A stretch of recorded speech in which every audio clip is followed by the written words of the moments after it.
associated with rubber, like rubber type materials. Yeah, so 3 temperature scales, Celsius, Fahrenheit, and Kelvin. Okay, absolute 0, 0 K. We don't need to get too much into this. Freezing point of water. I like Celsius because it's at 0. The rest of everything's freezing 0. But in Fahrenheit, it's 32 degrees Fahrenheit. Boiling point, again, I like Celsius because it's like at 100. That's when you know water boils, right, at a standard ambient temperature pressure. But it's 212. I'm sure you guys knew that for Fahrenheit. But did you know that the crossover point for the two, when they are numerically equal, is at negative 40 degrees? So if you step outside, it's negative 40 Celsius. It is also negative 40 Fahrenheit. That's your crossover point. They have apps for this, and you can just Google it. But this is how you convert between the various values. Keep in mind the Kelvin scale incrementally is the exact same as the Celsius scale, but it refers to absolute 0, which is negative 273.15, I believe. Celsius is equal to 0 Kelvin, which is known as absolute 0, where theoretically there is no movement of subatomic particles, molecules, that kind of thing, where theoretically there is absolute freezing. So a little tidbit again, navigating the gray area of useless knowledge I like to impart upon everyone. So here's visually what is known as our emissivity, right? So note that IR cameras use radiation, does not make, okay, I mentioned that one. So the emission of a substance, emission of your object under test, is actually the ability for it to emit radiation. That's the root word of emission, emissivity, is to emit radiation, because that's what the camera measures, right? It's important to note that it is defined as numerically equal to the absorption. Whatever the substance absorbs, it is the same as what it emits. I'm going to throw more Greek symbols in there, but absorptivity is your lowercase alpha, which is equal, 3 equal sign, defined as equal, to your emissivity. You also have your incident radiation, which is could be solar, etc.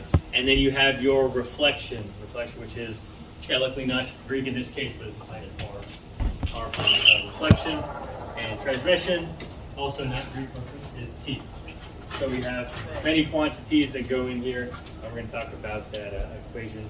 But at any point, all of those should add up to 1, right? That's a constant. So absorption, some incident radiation is absorbed by the object, is converted to heat. Reflection, some radiation is reflected at the object surface. So what do we think about the LI sight window? Is it more absorptive, more emissive, more reflective? What do you think? Yeah, definitely reflective, because we weren't able to, see past it, right? What about our trusty garbage bag? Pretty reflective? Not so much, right? So in this case, thankfully, it not being reflective, you were able to see the radiation that was emitted through. And that's how we were able to see how many fingers it was on them at the time, right? Transmission is the ability for some radiation to pass through the object. Have we seen in those previous slides any kind of transmissive objects, apparatus? Can you recall? Like specifically engineered to be transmissive. Like panels? Bingo, excellent. Yeah, so on the panels, on the switchgear, right, the high voltage, medium voltage switchgear, there was the panels again that retain their arc protective value, retain their protective properties for safety. Those are specifically built with a transmissive glass, right, that will allow you to look inside. So rather than the glass that we looked at in the LI switch, the transmissive glass, that once they pop that open, is made of a completely different material than that guy, right, which allows the thermal camera to be able to look in there, obtain your similar loading under similar components under similar loading, right, your ABC, to be able to make that determination. Again, the big picture is calculate your delta T, determine the severity, write in a report, and go home happier for it, all right? So keep my equivalent in value, your absorptivity to your emissivity. Here, so our question from Robert, I believe you were the one who asked, what is the 0.95? Right.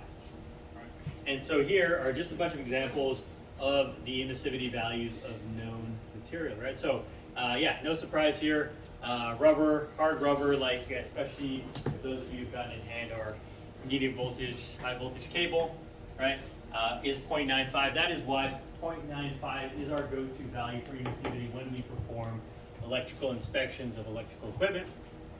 Again, if we have something like